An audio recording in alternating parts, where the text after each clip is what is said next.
Is that Garf? Memories.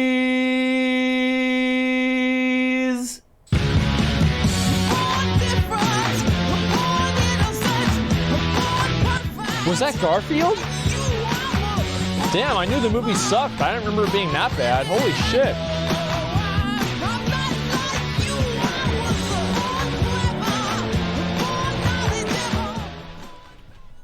It's no secret by now that the so-called AAA Wait, that had nothing to do with anything all in else? on socially charged gaming experiences. The unsustainably saturated live service marketplace that has given us such award-winning triumphs in excellence. Best value. As Anthem, Fallout 76, and The Culling 2 has brought with it the expectation that we're not supposed to just enjoy and play video games on our own. No. And as for playing any of this shit offline, you're having a laugh. Fincher. We're supposed to enjoy. Look, I like playing online games. Like, to be honest, I could never imagine myself playing offline games. You know, this is 2019, and you know, in my mind, there might only be two genders, but there's only one way of playing games, and that's online. All right. I like playing online games. I love online games. Dark Souls, I play Dark Souls with the invasions up online all the time, off stream. I just can't do it on stream because there's hackers, that's all. I love online games. I always have. I've always been really passionate about them. They're what really gets me excited about video gaming nowadays, is like the online interactions. Them with other people around the world, constantly connected, whether we like people or not. People have been playing video games with and against each other for decades. Yes. Of course, the concept of multiplayer is nothing new, but we're beyond simple multiplayer these days. We're expected to interact with each other on more casual, albeit more pervasive and complex levels. The That's rise right. of social media platforms like Twitter and Facebook means we're more connected than ever, more exposed to each other's bullshit, and video games want a slice of that action. If you were Let's just look right here. I want to pause this. I'm gonna just go ahead and minimize this real quick. Let's see right here. Let's go over to here, and we'll look at the what's the system? How do you set up Twitter integration? I actually have no fucking idea how to set up Twitter integration. I have no fucking clue. I'm just thinking about that. Like, I've never even tried to do it. But, like, WoW did the same thing in fucking WoD, dude. Like, everybody wants to get people on social media talking about their games. They basically want to use people as advertisements. to ask Electronic Arts CEO Andrew Wilson about it, it's something we're all begging for. In a so-called candid interview with the uncannily robotic executive, Wilson justified his company's push toward more social experiences as something the market demands, and he pushes this angle hard. The word social comes up no less than 9 times in the interview as Android Wilson deploys his narrative. Once you get to the point where social interaction is really, really important, then you discover that network effect in the context of games is as important as it is for Facebook or Snapchat or Twitter or any of these other social grounds, he said. Once you come to terms with that, what you understand is that people will come together to consume this content together, and they will want to stay and continue Am I being assimilated right now?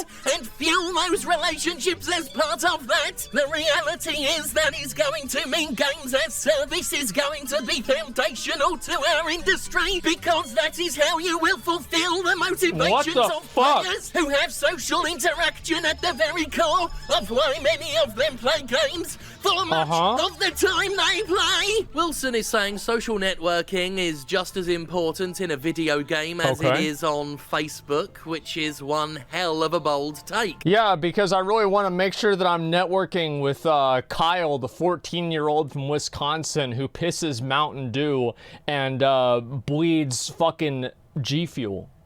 Like, oh yeah, I'm sure that's exactly what I'm looking to do, right? I really want to interact with Kyle. I mean, these fucking things, like these social networks, it's very simple. They want people to go online and talk about their games, to use people's social media presences as a vehicle to advertise their fucking game. Like, that's what's going on. That's what it's about. That's why they care, all right? It's not about, oh, they want to bring people together. The only thing they want to bring together is people's wallets or their wallets and other people's money. That's the only thing they give a fuck about. Now, there seems to be no real evidence for his belief that it's that important. Outside of financial reasons, but we'll get to that. He just states it like it's a given, a fact, something we've all already accepted. Now, and this is a WoW stream. This is a WoW, like a WoW, like, channel, whatever. So, like, a lot of us are actually friendly towards the idea of social interaction in games. But there are some games that you don't need social interaction for. For example, Sonic. I don't need to have a Twitter account connected to my Sonic account. All I need to do is go fast. That's it. There's a million other games like that too. You don't need a Doom. Yeah, Doom 1 and 2, Tetris. So you play against other people in Tetris. There are plenty of games that don't need to have social media integration built into them. Personally, I'd love to know who he asked to reach this conclusion, a conclusion he's already treating as something obvious, something irrefutable, something we've all got to acknowledge. I'd love to know which video game players are going around saying, I really love Fallout, but I wish it were more like Twitter. Actually, I'd love to meet anyone who wishes something was more like fucking Twitter. I've certainly never been asked, and frankly, if I were, I'd answer with a resounding fuck no. Fuck no. Do I need exposure to more human beings when I decide to play a video game? If anything, the existence of Twitter and Facebook should be an argument for less social interaction in our escapist entertainment, where the key word is escape. I'd much rather get lost in my own solo experience after dealing with fucking people all day long. There's a lot of escapism that comes into video games, right? A lot of people like to play a video game to get the fuck away from other people. You know what I mean? It's like you sit there, this is how I've been at least. Like, I'll sit there and I'm not gonna give a fuck. Like, I can sit there, I can have an annoying day that pisses me off, and I can sit down on WoW and I can take my anger out on my level 110 rogue on a level 60 character questing in Hellfire Peninsula, and I pop him the fuck off, and I feel better about myself. Maybe I do some world quests, maybe I achieve a small goal in the game, right? I do something that's going to take my mind off of the bullshit that I've just had to endure. And these are good things.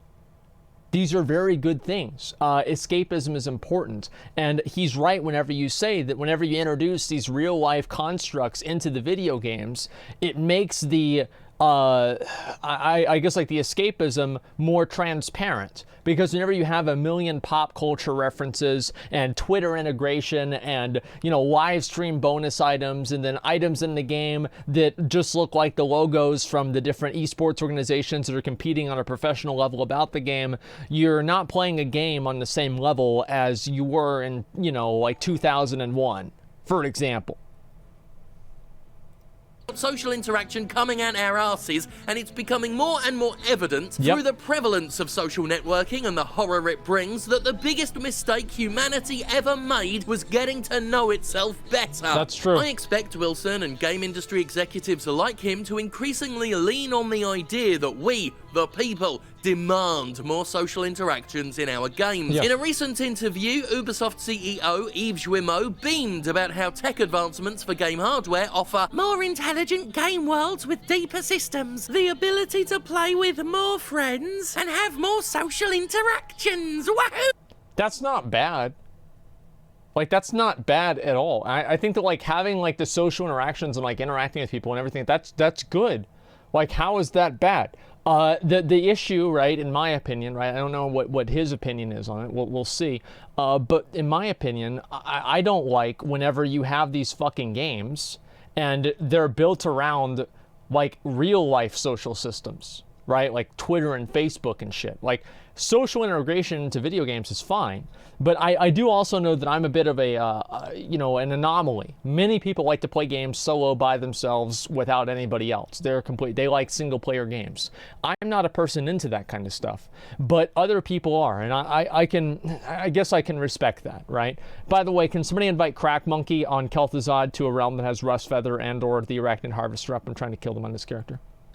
Similar to the ways in which the industry pushed the whole single-player games are dead bullshit, the industry is going to work overtime to sell this idea that video games must be, in their own twist. Here's why they do that. This is the reason why they do that. I want to say this.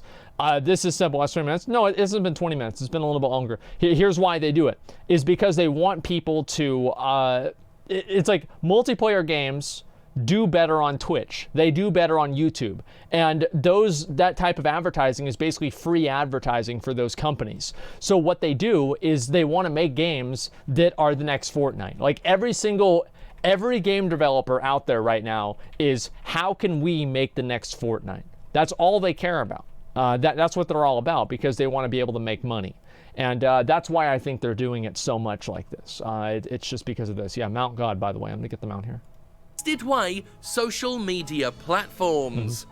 And while there is and always will be plenty of room in the marketplace for social interaction, multiplayer and live service games, I fully believe there's a reason why cyborgs like Andrew Wilson are yelling the word social at any given opportunity. I wonder why. Normalizing the idea that it's an expected feature of pretty much every mainstream game churned out. The reason is, of course, money.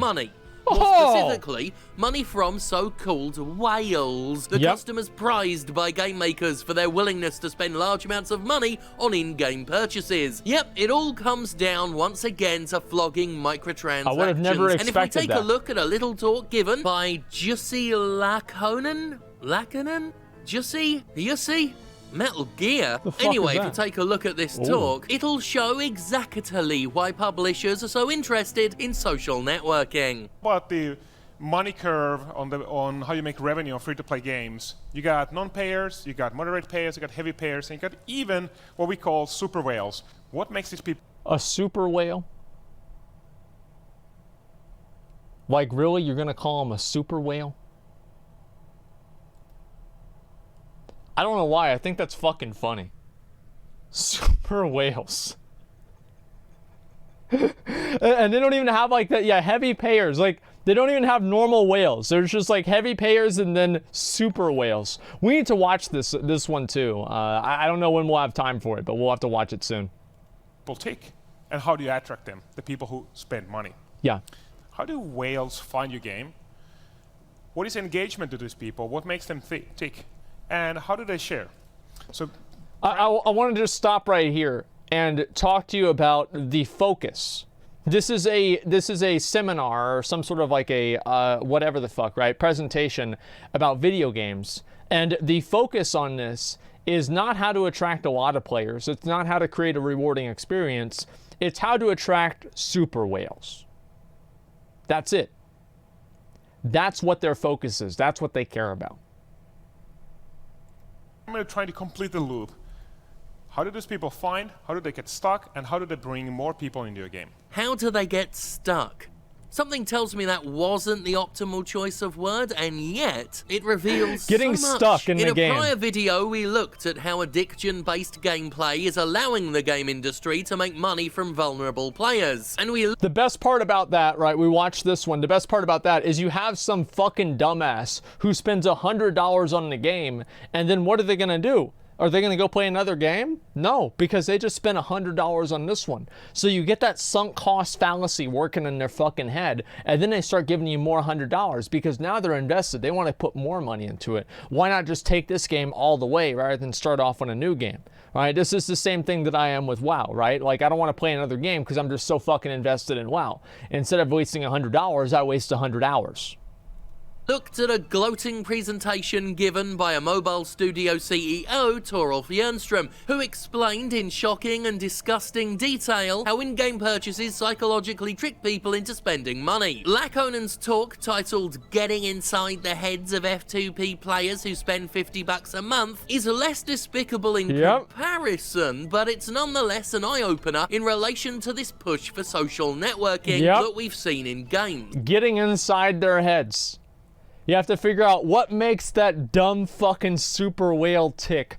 What's gonna just get his dick hard whenever he fucking sends you another $50 for the month, man. Like, that's what gaming's about now. It's not about having fun. It's not about enjoying yourself. I tagged the rest for it, don't worry about it. It's not about anything. It's about getting those, like, what makes those super whales tick. That's what it's about, man. Yeah, how can I get somebody to buy a store mount every month? The talk broadens the concept of whales to differentiate between heavy spenders who spend around $10 a month on a game and what Laconin calls super whales, the most desirable sort who can be expected to spend upwards of $50 a month. The most desirable social sort. play into this because we're in our survey we're primarily interested in how does social affect whales. And there's not a huge amount of difference when we think about this. Social features are important for everybody. We didn't see a huge differential when we added into the heavy payers and the super whales. But fundamentally, what's interesting is we think about whales being somehow psychologically sick people who just play alone and they don't have any life. Yes. They're clearly more interested into getting involved in the social features. Social features help in retention. It reinforces that when you go into the game and start spending money, you want to engage with other people. This is really interesting. Which is why, see, what he's saying is actually very true, and I'm gonna talk about this. This is gonna be just a minute here, okay? This is another irrelevant personal anecdote to artificially extend the video length. So, the idea that I had with spitting on people for buying the store mounts works directly against what he's saying. The reason why super whales and people that like to spend a lot of money on games want to show that off is because there's a positive social outcome for that. If you create a negative social outcome for somebody spending money on the game, they will have that, there will be one fewer thing that they can do and gain satisfaction out of their money being spent. So if you remove a reward, you can usually, sometimes, depending on what it is, stop the behavior. So if you create a negative social consequence for something, it removes the satisfaction that a person gets for buying the item. Mission Boy, thank you very much for the 10 gifted community subs. I appreciate that very much, man. Thank you, thank you, thank you. Making new in-game friends, in-game chatting, and responding to challenges, and these things are really standing out. Yep, they want to stand in the out. Last slide, everybody was roughly equal on the social spectrum, slightly more for the super whales.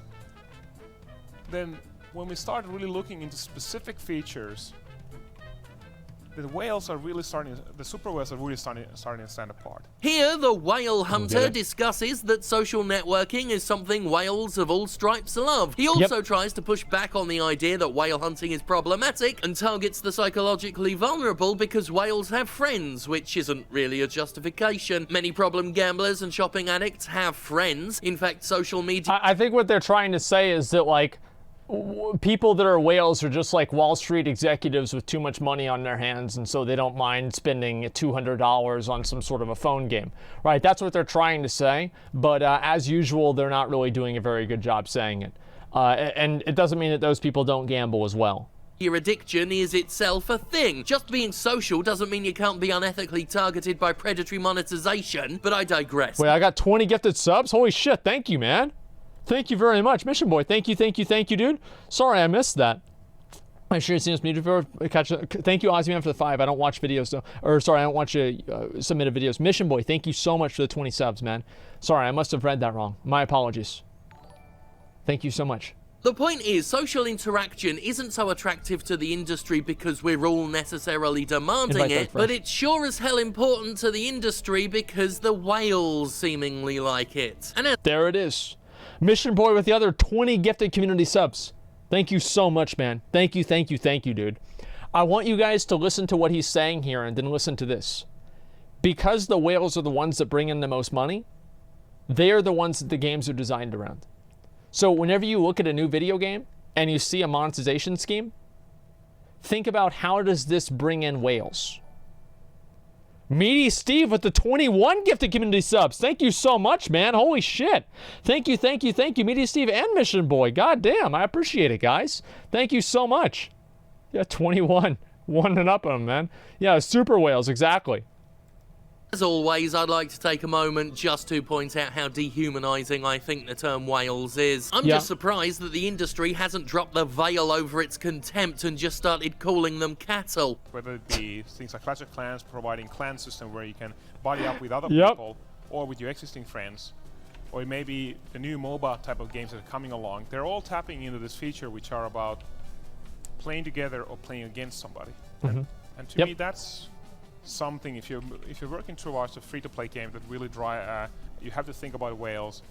I think you really need to start thinking about social as a key driver for these people. If we look at the mobile gaming... All the people that are at Mission Boy with the 20 more gifted community subs. Thank you so much, Mission Boy. Holy shit. Thank you, dude. I appreciate that. Thank you, dude. Yeah, by the way, good pause here. Yeah. The social interactions with like these different types of games and everything are what really keeps those people engaged. That's the same reason why people like posting screenshots on WoW whenever they get an item that's really special to them, or like they get invincible or something like that. So whales get that same sense of satisfaction or fulfillment whenever they're able to post that they were able to buy something in the game. Right, there it is. Thank you very much, Mission Boy, again. Thank you, super. People give subs to whales of Twitch. They're something. They're the saints of Twitch, okay? They give everybody else the ability to use my emotes. And it's a true privilege to be able to use Asmongold. You know, it's really, really special. Truly amazing. Right, okay, let's go. Testing ground for monetization that makes its way to AAA video games as it seems to be, then it's not hard to see why Android Wilson has such a massive fuck-off boner for social gaming right now. This talk, where super whales were named as retained and driven by social interaction, was delivered in 2014. Not too long before mainstream companies jumped aboard the live service bandwagon in droves. Games like Clash of Clans have long been an obsession for big budget game publishers who see the mountains of cash they make and want to replicate that financial decadence for themselves. In fact, it was in 2014 that I published a video titled The Unholy Trinity of Blind Greedy Bastards, where I discussed how game publishers only see and care about 3 games: Call of Duty, Candy Crush, and of course, Clash of Clans. I learned this from talks with folks within the industry, and in the years since I published it, it's only become more and more clear that these games are indeed the most influential games of their time for all the wrong reasons. But yeah. Incidentally, Clash of Clans is one of several games mentioned in a recent BBC report about kids being tricked into spending hundreds and thousands of pounds of their parents' money on video games specifically at children. And also, totally incidentally, we're seeing ever more so-called AAA games doing the same thing, especially FIFA, which is rated as suitable for kids aged 3 and up, yet thanks to in-game gambling now needs more parental supervision than fucking Doom ever did. Yeah, that's right. So in Doom, your kid could see blood, but in FIFA, he's gonna clean out your retirement account. I mean, that's actually, you know, which one is worse? I mean, it's really kind of hard to say. I mean, here's the thing with like FIFA and these other fucking games, dude, is that they want to target a casual audience. Nobody wants to really go after neckbeards because neckbeards see through this stuff. Neckbeards want to earn things. They care about this kind of stuff. They want to go for a casual audience that watches reality TV and listens to mainstream news.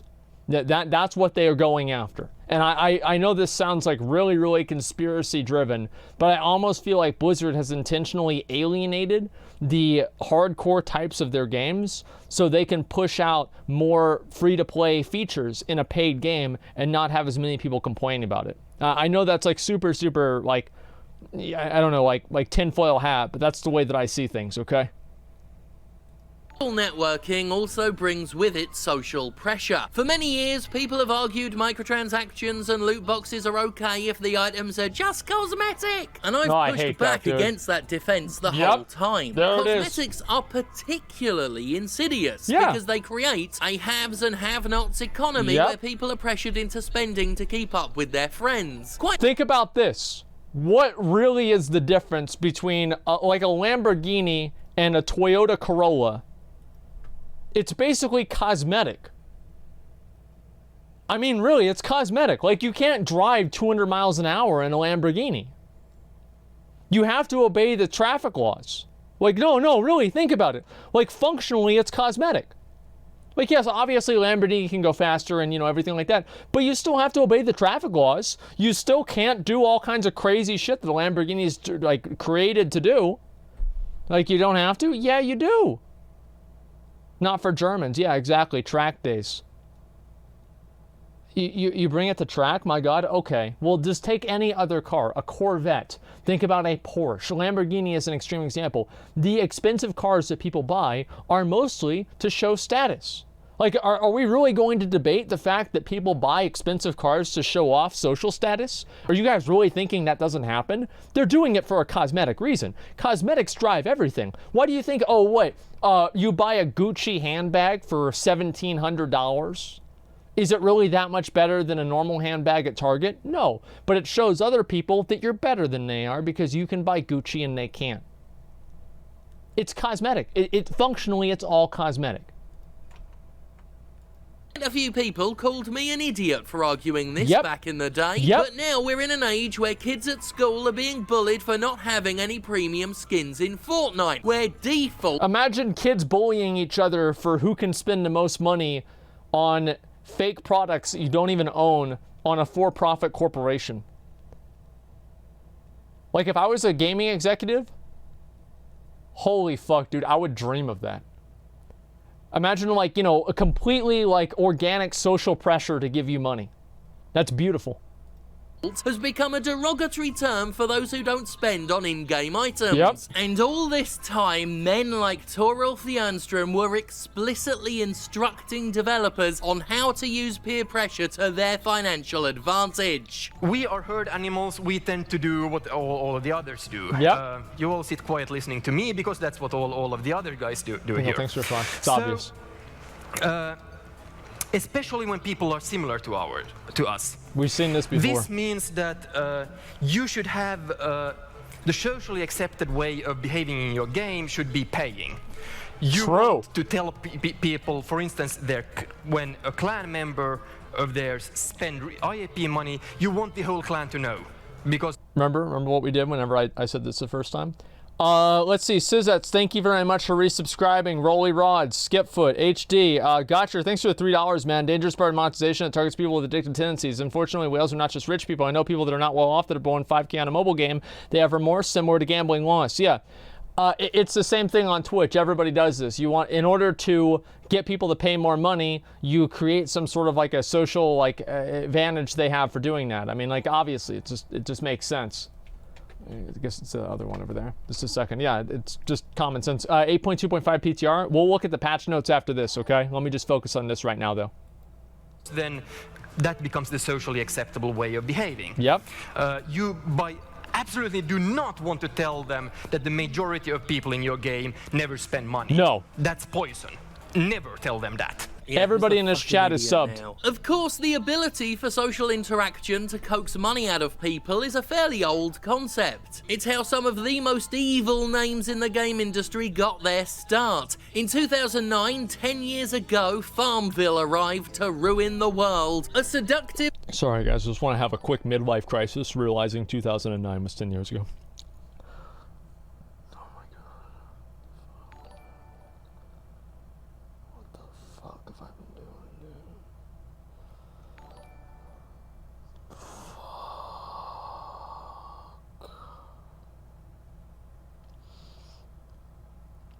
Better times.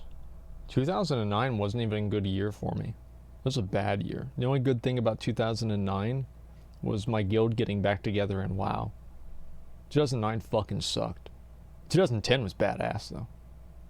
Addictive farm management sim, much of what microtransaction-fueled games are known for were popularized, maybe not invented, but entirely popularized by Zynga's Facebook-based agriculture em-up. Premium currencies, frustrating wait periods on activities, purchasable items. It was a classic free-to-play structure that would mutate into the fucked-up addiction-based economies that now rake in billions and billions of dollars for companies like EA and Activision. The good part about Farmville is that it targeted people that weren't used to the different mechanisms and mechanics that video games usually have. So Farmville did a really good job at getting people that weren't gamers involved and addicted to the game, because it's like kind of like Animal Crossing or whatever. It gets old people, it gets soccer moms, it gets the non-traditional gamers invested and addicted to the game. And that's where you really make the most money, because they haven't been fucked over a million times, so they're willing to just do whatever the hell.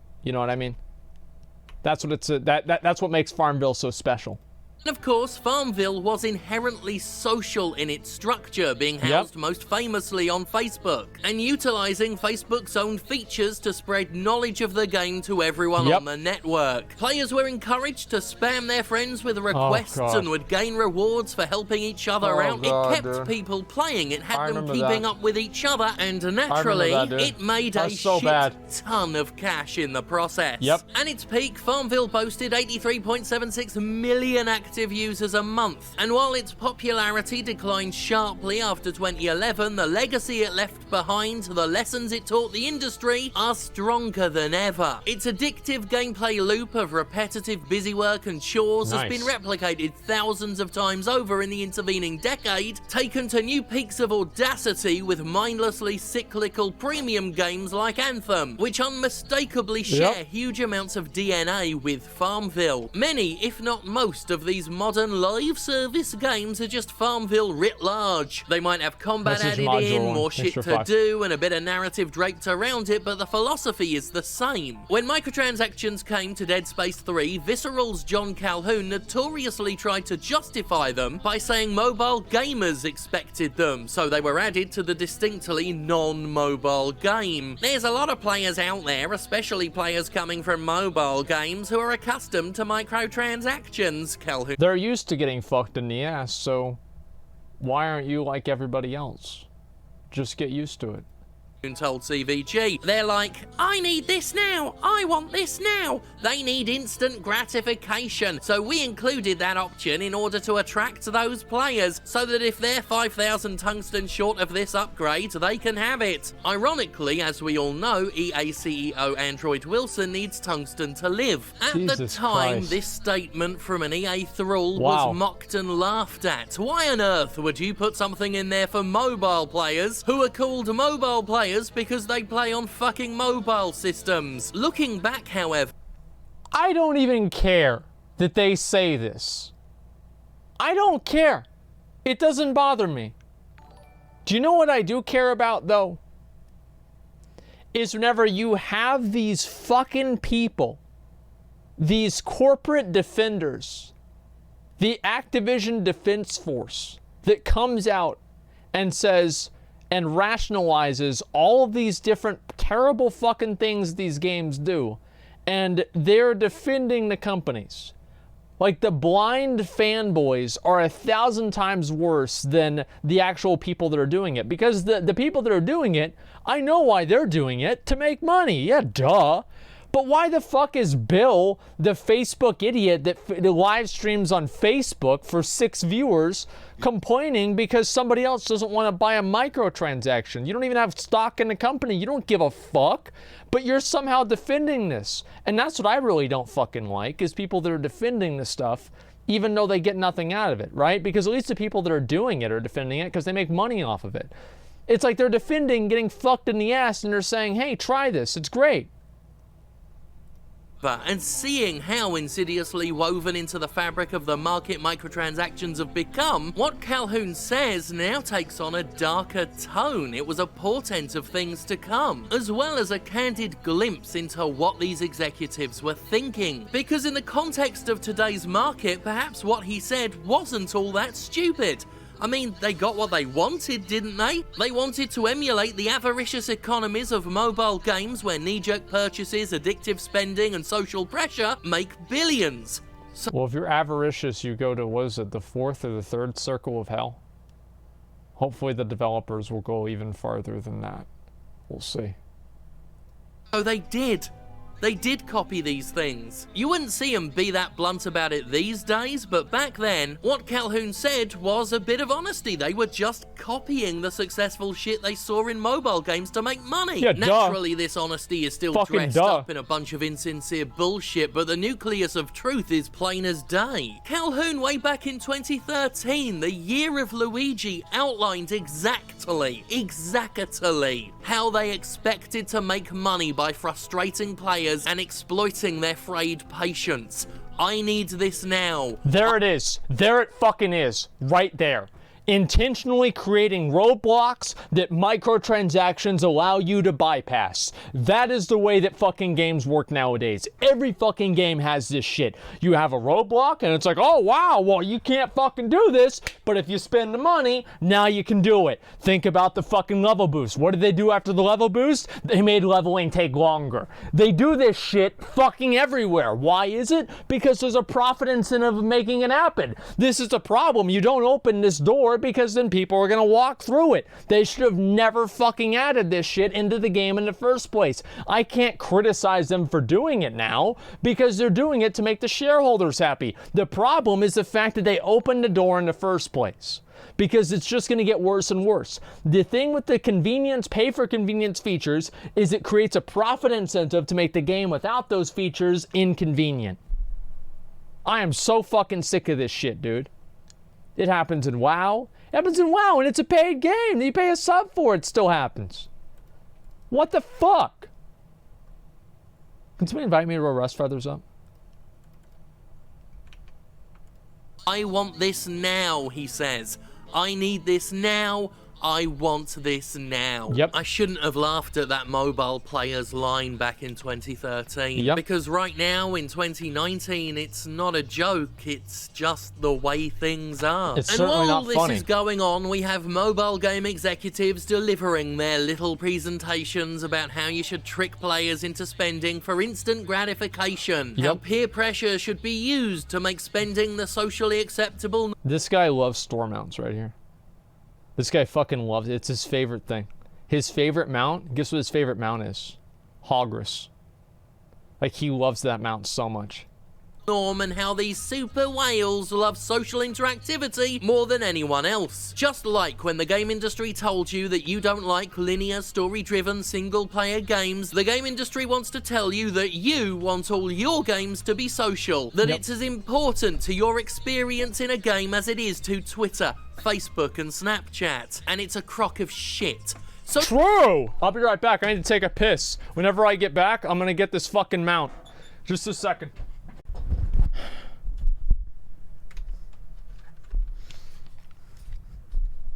social gaming has its place, but its mass adoption by the AAA game industry is a fucking scam. A long con. Yet another way, Yep. on top of the by now absurd number of ways in which video game publishers plan to swindle, trick, and seduce cash out of you. And just to reiterate the most important aspect, I don't like people. Who fucking does? As we firmly established over the years, game publishers don't produce things simply because people want them. Obviously they do things there's a market for, but the sole reason, the primary reason, is not because people want stuff. No. If they produced things just because people wanted them, there wouldn't be so many Kickstarters for things people want. No. They do things because they Yep. sense an opportunity to make extreme That's a good way to look at amounts it. of money.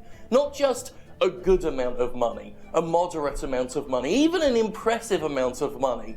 As we have talked about for many years on this show, game publishers don't just want money, they want All the all money. of the money in the world. Hey, That's why we true. can't just have whales anymore for these people. They don't just have whales, they have their heavy spenders and their super whales. Yeah, that's actually really funny. They just keep wanting more. Well, we don't want whales anymore. We want super whales.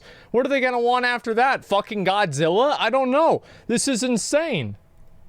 Because they've hit the limit, I guess, on just focusing on all of the whales. Now they need to find out how to finely tune themselves to get their psychological Omega hooks in whales. people who are even more willing to spend money than the people who are already Yeah. willing to spend loads of money.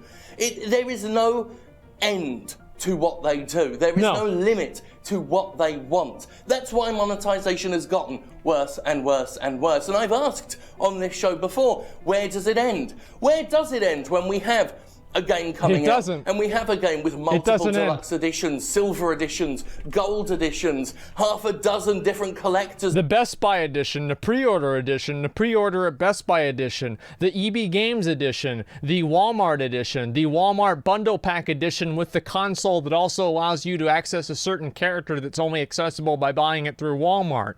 There's the Amazon edition, the Amazon Prime edition, the Amazon Prime rewards if you buy the game with Amazon Prime. There's 8 of 6 different consoles. Yeah, I mean, this is the intellectual edition. Well, that edition is not buying the game at all. But listen, this is crazy. There's too many fucking editions. Editions, microtransactions, season passes, sponsored tie-ins with energy drinks, and of course loot boxes as an evolution of the microtransactions, because simply making perpetual money off people wasn't enough. While multiplayer and social networking even in games does have a place, it's becoming quite clear that these things are mass adopted not because they have a place, but because they can be used to displace what video games are in order to trick and swindle more and more money out of people. This whole social networking approach to video games, while not widely adopted, while not so deeply baked into games yet, it's something I think is coming. It's something these publishers definitely are keeping their eye on. When you have Andrew Wilson saying that social networking is just as important in games as it is on actual social media platforms, Well, it's certainly more important than gameplay to them. That's true. you can sort of smell where the wind is blowing. And yes, I meant to say smell which way the wind is blowing, because the moment the wind blows in your direction, you can just pick up the hint of shit from the horizon. Because that's what big, massive game publishers are doing right now. Shit. Utter, outright shit. Anyway, thank you to the people in Alabama who came out, Jimquisition fans who came out to the Piedmont show in Alabama, where Sterling appeared for Pro South Wrestling. If you're in Pittsburgh, August 3rd at the Rise Stronghold. Why not come and check it out? It'll probably maybe be good. And Hey. you can all, whether you're there That's as or committal not, as me. thank God for me. Wouldn't that be nice for you, Goddamn thick venom. Okay, dude. Okay, dude. Everybody's thinking about me. Okay. So, I like the video. Obviously, I like the video. Everybody likes it. Watch the Nixium new video. I know Nixium made a woodcutting video. I probably want to watch it at some point. The thing that I want to say is do a wrap up on this video. So, obviously, I would love to get Jim Sterling on my stream and talk to him. I'd love to do that. I like a lot of his videos, and I think that he has the good amount of cynicism and skepticism, and I think he doesn't like what the gaming industry has become as much as I do. I'll be honest whenever I say that. I guess it's just that's stupid to say, but one of the big reasons why I don't play a lot of games now is because I feel like a lot of the monetization, like microtransaction strategies, make me feel like I can never achieve completion in the game. And because of that, I don't really care a lot about even continuing or beginning the game. It's like, unless I can complete a game fully, I don't want to continue and play it. It's just kind of a mentality thing for me personally. Having him for a big circle jerk? Well, fuck yeah. Yeah, of course. I mean, look, if Andrew Wilson wants to come on my stream, I'd love to have that too. Like, this is the thing, right? I mean, I'd love to have people that defend this stuff as well. I'm usually willing to talk to basically anyone about a subject, even if they disagree with me, as long as they're not going to be fucking crazy about it. There's still games like PoE though. Well, you're right. And there are games that actually do have ethical microtransaction strategies. And I do say that I'm fine with certain types of microtransactions, especially whenever a game is free. And I think that's the main, to me personally, that is the main difference that I have. If a game is free, I'm generally okay with it. If a game is not free, I'm generally not okay with it. And let's say, hypothetically, if a game is, you have to pay for the game, and let's say this game creates expansions for the game that you have to pay for periodically, and then you have to pay on, like, I don't know, like maybe a weekly or No, that's too often. Like a monthly basis. It's just monthly basis. Seems like kind of reasonable. Like a monthly basis to play it on this game. I don't think that a game that has that type of monetization strategy should also have microtransactions. It just seems a little bit too much. Just a little bit, you know? I don't know, man. Maybe that's just me. But yeah, I love this video. It's fucking great. This is exactly what I had wanted to see.